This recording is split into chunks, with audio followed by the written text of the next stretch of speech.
दोनही महायुतीचे शिलेदार हे आज विराजमान झालेत आणि एक या महानगरपालिकेला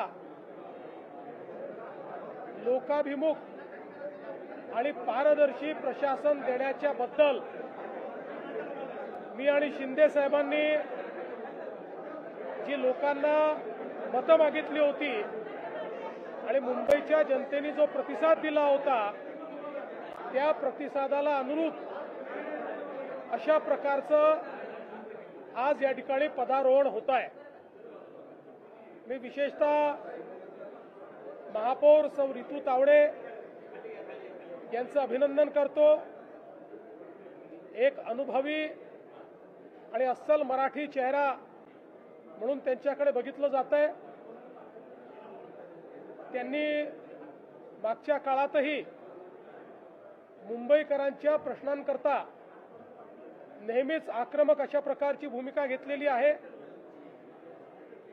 आणि मला विश्वास आहे की यापुढे देखील त्यांच्या माध्यमातून मुंबईच्या विकासाचा जो कार्यक्रम महायुतीच्या सरकारने सुरू केलेला आहे तो आता महानगरपालिकेच्या माध्यमातून अतिशय चांगल्या पद्धतीने राबवला जाईल। सोबतच उपमहापौर म्हणून जुने जाणते अनुभवी शिवसैनिक संजय घाडी त्या ठिकाणी आहेत। त्यांच्याही अनुभवाचा फायदा हा निश्चितपणे मिळेल। आमचा हा प्रयत्न असेल की हिंदुहृदय सम्राट शिवसेना प्रमुख बाळासाहेब ठाकरे यांच्या जन्मशताब्दीच्या निमित्ताने त्यांना अपेक्षित अशा प्रकारचं हम लोग सेफ रख पाएंगे। आज मी सर्वप्रथम मुंबईकरांना मनापासून धन्यवाद देतो। मुंबईकरांनी महायुतीला कौल दिला आणि खऱ्या अर्थाने विकासाला स्वीकारलेला आहे आणि म्हणून महायुतीचे महापौरपदी महायुतीच्या रितूताई तावडे या बिनविरोध आज निवडून आल्यात। मी त्यांचं अभिनंदन करतो आणि उपमहापौरपदी संजय घाडी महायुतीचे हे बिनविरोध निवडून आले त्यांचेही मी अभिनंदन करतो।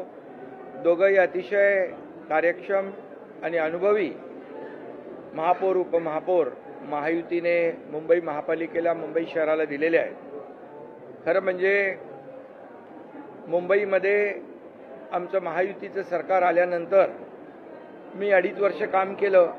आता देवेंद्रजी गेले वर्षभरापासून काम करतायत।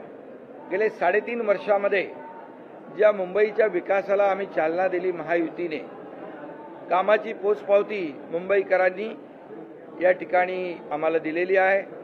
खऱ्या अर्थाने आम्ही जी मुंबईकरांना आश्वासनं दिली, वचनं दिली, त्याच्यावर मुंबईकरांनी विश्वास ठेवलेला आहे आणि महायुतीला भरघोस असं यश या मुंबईकरांनी दिलंय। त्याबद्दल म्हणजे विकासाला प्राधान्य आणि विकासाला मुंबईकरांनी स्वीकारलेला आहे। बाकी गोष्टी मी आज काय बोलत नाही, परंतु गेले 25 वर्ष जे मुंबईकर विकासापासून वंचित होते त्या मुंबईकरांना गेल्या काही वर्षामध्ये आपण पाहिलं की विकासाची जी काही आवश्यकता होती, मुंबईला जागतिक दर्जाचं शहर व्हावं अशा प्रकारची भूमिका आमची महायुतीची आहे आणि म्हणून मुख्यमंत्री महोदयांच्या मार्गदर्शनाखाली आज महायुती सरकार आम्ही काम करतोय महायुती सरकारमध्ये आणि मुंबई शहरासाठी जे जे काही आवश्यक आहे ते देण्याचं काम या ठिकाणी आम्ही करू।